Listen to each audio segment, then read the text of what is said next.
Have you ever tried black sesame in desserts? Black sesame has a unique and pronounced flavor. In this ice cream, it plays the main role. I start by making a black sesame praline with sugar and sesame seeds. I caramelize the sugar and pour it on a baking sheet. Once cooled, I break the caramel and place it in the food processor. I add the black sesame seeds that I previously toasted in the oven for 10 minutes, and I blend them together with a little of sesame oil until I get a nice paste.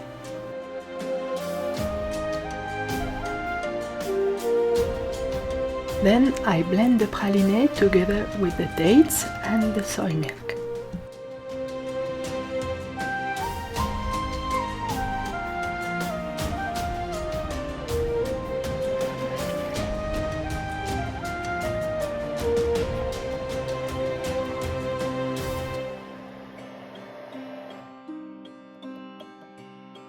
I pour the preparation into the pint and I freeze it for 24 hours.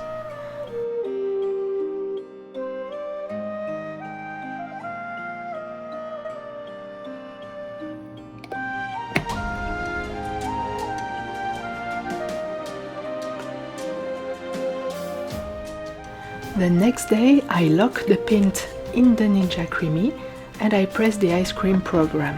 After 3 minutes, I get an ice cream that is still a little hard for my taste. I choose to mix it again with the remix button. This time I have a smooth consistency. Moreover, if I don't serve it right away, I'll have to put it back to the freezer. It's perfect to be enjoyed now.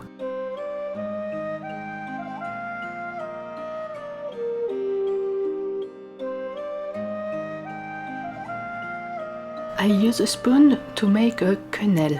I warm the spoon by placing it on my hand for a few moments so the ice cream slides more easily. I really hope you will try this ice cream, especially if you like Asian flavors. It's delicious and its flavor is unlike any other. If you don't have the time or equipment to make your own black sesame praline, you can replace it with black sesame paste. I'll put a link under the video. See you soon!